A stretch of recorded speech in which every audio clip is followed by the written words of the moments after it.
Hello, good afternoon sa inyo guys, no. Ito naman po ulit si Kuya Jay, ang inyong lingkod. Okay, biyahe na naman tayo ngayon kay Lalamove. So, bali time check muna tayo ngayon. Time is already 2:35, no. 2:35 ng hapon. Start pala tayo ng biyahe. Medyo hapon na. So, bali meron na akong booking. Ito yung booking ko is 700 meters lang, no, yung layo ng pickup mula sa bahayan. Bali sa bahay pa lang kasi nag-online na ako ng Lalamove app para manap ng booking. So ngayon on the way na ako sa pickup location. Bali ito yung rate niya, no, 580, no, Taguig San Juan.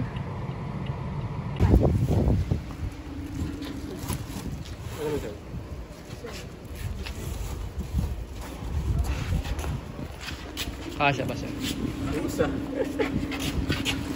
Sa likod na lang isa siguro. Dili siya masarap. Ganun pala. Yan. Yan. Ito na lang siguro sa loob. Dito, oh. Di na siya. So sa likod niya siya, hindi nagkasya. So yung guys, to, bali naikarga na natin, no. Bali ito lang yung layo ng deliver, no. 15 kilometers, no, sa halagang 518. So yun, tara, let's go, deliver na natin to. Update lang guys, no. Bali nakakuha pa ako ng isa pang booking, pang double booking natin. Bali Taguig San Juan din, no, 370 GCash payment, and cake lang daw kukunin. Bali ito ngayon, on the way na ako sa pickup location. Buti hindi pa ako nakakalayo sa Taguig eh. Nung nakita ko to, yun, balik agad ako. Hindi naman malayo-layo, mga 2 kilometers lang yung layo nung binalik ko. So yun, no, naka-double book tayo. So okay ko na tong cake na to, lagi ako nakaka-pick up dito eh. Malapit lang kasi to sa bahay. Kaya yun, madalas siya pumasok sa booking ko. So nakakasip ko naman since malapit lang siya sa bahay.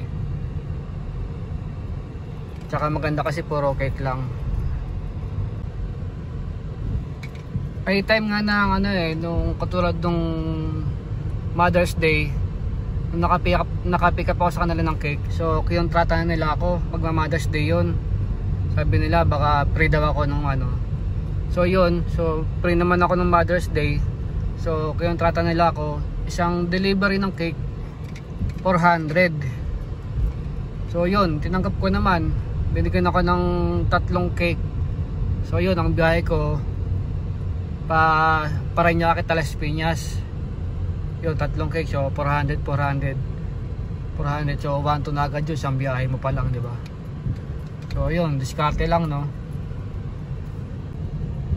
So ito, malapit na ako sa pickup location ng cake. So yun, konting tutorial tayo sa mga newbie, no. Marami kasi nagtatanong, no, kung wala bang tutorial ng Lalamove app. So ito, discuss natin, no, step by step lang, no. So dito yung pick up, no. Ito yung pick up, record, ay mga record mo, mga ongoing na booking mo, ayan. So kiklik mo lang to, itong isang booking mo para lalabas yung booking. So once na naka-arrive ka na sa pick up location mo, slide mo lang yan. Yan, tapos pipicturean mo siya. Yan, click mo lang, picture. Yan, tapos okay mo lang. Ayan, confirm loading, and then yan, lalabas na yan. O yan, i-swipe mo lang up to. So yun, so ito yung sa pick up, ito yung sa drop off. So pag sa drop off, para ma-locate mo siya kung saan yung lugar, pindutin mo lang to. Yan, automatic ka mapupunta na sa maps. O yan, bali yung layo ng drop off location is 13 kilometers. So start mo na. So yun, mamaya na lang ulit sa drop off kung paano mag drop off. So yun, proceed na tayo sa drop off. So double booking tayo, parehas Taguig San Juan, no. So yun, update lang no. Dito na tayo sa may bridge ng ano, Taguig Pasig Bridge. Yung dugtong ano, yung magdudugtong. So yun no, bali on the way pa rin tayo sa dalawang booking natin no. Parehas Taguig San naman. So yun ang maganda kay Lalamove no. Pag nakakuha ka ng magandang rate na booking, tapos masasabayan mo pa siya ng double book no. So isang biyahe mo panalo. Katulad nito, ang booking natin parehas Taguig San Juan. So isang biyahe mo panalong panalo na. Maganda pa niyan, halos same lang ng drop off, halos magkalapit lang, hindi ka nalalayo, di ba?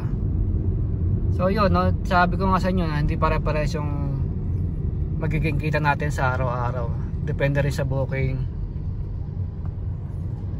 depende sa mga na-accept natin booking. Time check tayo no, 4 o'clock na ng hapon. Medyo kailangan natin magpagas, milaw na yung gas natin.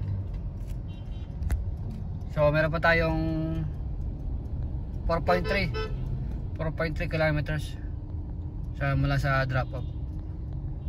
So ang problema, traffic pa. Bali dito tayo sa Maisio Boulevard papuntang Mandaluyong, kasi pasan man yung drop off natin. Gasolina naman na tayo, baka tumirik tayo dito, mahirap na. Dito tayo sa Petron Siya Boulevard. 68 lang per liter dito, 68.95. So yun, proceed na tayo sa drop off no. Bali na drop na natin itong Taguig San Juan, itong cake. So ganyan lang. So once naka-arrive ka na, so na-deliver mo na, swipe mo lang ulit yan, and then drop off now, take photo. So picture mo lang yung item. So ngayon kasi na-deliver natin, picture na lang kahit ano dyan. So much better kung yung item mismo yung pipicturean nyo para may prueba kayo na ano, na na-deliver nyo. So ganun lang no. Tapos confirm delivery, unloading complete, slide mo lang, ayun, confirm complete. So yan, cash collected. So yung cash no, gayon yung icon nya. Pagka merong icon na parang dollar, cash yan, cash collected. So give review, ayun lang, madali lang. Yun, okay na. So 316 ang baling total na earn mo. So bali proceed na tayo sa second booking no, yung mga box na nakarga natin. So bali ito na lang yung layo niya no, 2.3 kilometers. So yun no, so halos magkatabi lang yung dalawang na-deliver natin no, ay dalawang na pick up natin na ano, booking. 2.3 lang yung layo doon sa first booking natin. So panalong yung booking na yun no. Ito yung last booking natin no, so 518 yung kanina na deliver na 370 yung cake. So ayun guys, na drop off natin yung ano, yung pang second booking dito sa 1 Wilson Square. So yun, nakakuha na ako ng booking agad no, San Juan Taguig po, pabalik sa bahay. Ito yung layo ng pick up delivery no, 2.1 lang. So ayun guys, dito na tayo sa may ano, pick up location. Ayan yung pick up location, Great Achievers. Dito pa rin to sa may San Juan City. Mas pa ako nga mo. Sige pa. Picture ka lang.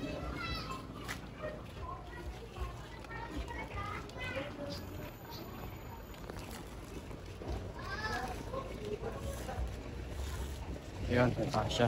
Picture ka lang. Sige pa. So ayun no, nakakarga na yung dalawang bale na okay no. Bali ito yung ano, dalawang bale na okay. San Juan Taguig. Tapos may nakuha akong isa pang booking, no, para double book tayo. Mandaluyong Taguig. So proceed tayo dito. So bali yan yung layo, no, 5.3 papunta doon sa Mandaluyong, yung na double book natin.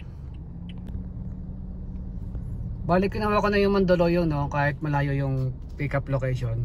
Kasi doon din naman ang way natin eh. Doon din ang daan natin papuntang Taguig. So okay lang kahit malayo yung pick up location. So at least, no, na double book natin. So kaya na double book tayo papunta, ngayon pa uwi double book pa din. So bali yan ang booking natin ngayon, no. Isang 511, isang 273. Update lang guys, no, bali 1.6 kilometers na lang yung layo ng pick up location natin, no, sa may Mandaluyong. Dito na tayo sa may Shaw Boulevard. Time check tayo 5:50 ng gabi na, no. Bali meron na tayong tiyatakbo na 33.9 kilometers. Simula kanina yan nagbiyahe tayo na sa bahay. So yun, ito yung pick up natin sa ano, no, sa Mandaluyong. Laminating daw to. Kasi naman sa back seat, no, halos sakop niya yung buong upuan. So bali 6 km yung layo ng drop off niya. So okay, deliver mo natin to. Bali ito unahin ko. Sa BGC lang kasi ito mas malapit. Dito tayo sa Bonnie Avenue Tunnel, no? Patagos to ng Taguig, no? Yung papunta sa tulay ng Taguig. Boundary ng Pasig, Taguig yan. Bali Bonnie Avenue to. So yun, malapit na tayo sa drop off, no? Yung sa pinikap sa Mandaluyong. So after ng tulay na to, Taguig na yan, pagbaba nyan. Ayan, tagos na yan sa Taguig BGC. Kung naalala nyo kanina, dito tayo din dumaan eh, nung biyaya tayo pa sa naman. Dito tayo dumaan kanina din eh. So ngayon, grabe ang traffic, ang haba sa kabila. Grabe ang traffic, oh. Itong oras talaga, rush hour, traffic dyan sa kabila. So yun, pagbaba na ito, BGC na to, Taguig BGC na. So yun, nakatawid na tayo ng tulay, no. Bali Taguig na to, BGC na. So dito yung bagong mall. Maraming bagong mall dito eh. Dito sa left side mo, dito yung Landers Taguig. Ayan dyan. Dito sa may kanan, dito yung Michokoshi Mall. Magandang mamasyal dito. Alam sa Christmas. Ayan ang Landers Taguig. Ito. Dito yung Michokoshi Mall. Bagong bukas lang din to. Hindi pa kami nakapunta rito eh. Baka minsan mamasyal kami dyan.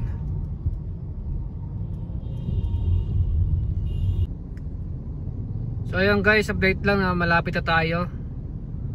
Bali 170 meters na lang. Bali dyan tayo magde-deliver, sa building na yan. Ayan, yung mataas na yan, Shangri-La. Yun. Yan, dyan. Tawagan ko lang si customer. Hello po. Hello sir, good afternoon. Good evening po sir. Bali, andito na po ako sa may entrance ng Shangri-La.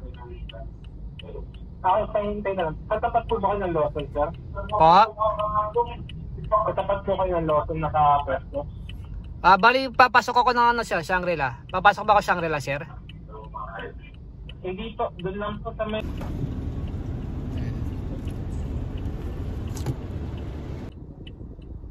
So bali yun, drop up natin, no. Nakuha na ni sir yung item. So after na to, proceed na tayo sa last booking natin. So bali ito yung last booking natin, no. 6 kilometers pa yung layo niya, no, from sa location natin ngayon. So bali deliver natin to, let's go. Bali malapit na tayo sa drop off natin.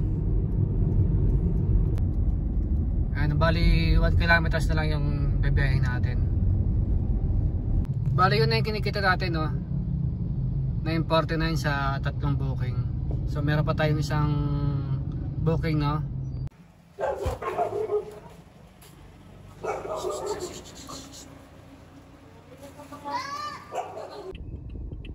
So yung guys, na drop up ko na yung ano, yung dalawang ukay. So baka ito na yung last booking ko. Diretso na ako sa bahay. Yan, ngayon lang pag ano, give review 5 star, submit. So yun, bali 408 yung na total net na earn natin. So yun, uwi na ako ng bahay, no. Bali naka-4 na booking lang tayo ngayon. Bali computing ko mamaya yung kung magkano kinita natin, tsaka kung magkano yung gas consumption. Itong last booking natin, no, ang ganda nung nakuha ko, sakto lang. Sobrang lapit na nito sa bahay. Para lang akong hinatid sa bahay na pauwi, no. Libre pa yung bayad. May bayad pa pala. Para ka lang namasyal. Tempo lang talaga ganun eh. Minsan may booking na ganun, makakahanap ka ng malapit lang sa bahay. Minsan naman may biyahe na uuwi ako sa bahay, wala akong booking. So babiyahin ko yun. So matatalo ako sa gas. So ito, no, ang lapit lang sa bahay. So para ka lang hinatid, no. Nalibre ka sa gas. Bayad pa yung ano mo, biyahe mo. So yung guys, no, garahe tayo, dito tayo sa bahay na. Bali time check tayo, 7:48, no. Ito yung biyahe natin, trip A, 49 kilometers, no. So palagay na natin 50 kilometers. Ang average natin fuel consumption per liter, so nabawasan, no, 9.9. Kasi ano yun eh, nag-update talaga yan, depende sa driving, no, kung ma-traffic. So yun, kung long drive, kung walang traffic, mag-update yan. So ngayon 9.9. So i-round up na lang natin, gawin natin 10 para hindi mahirap mag-compute. So tinakbo natin 49, so gawin natin 50. So 80 divide natin yung 10, no, times 10 divide 50, so 5 liters yung na-consume natin na gasolina.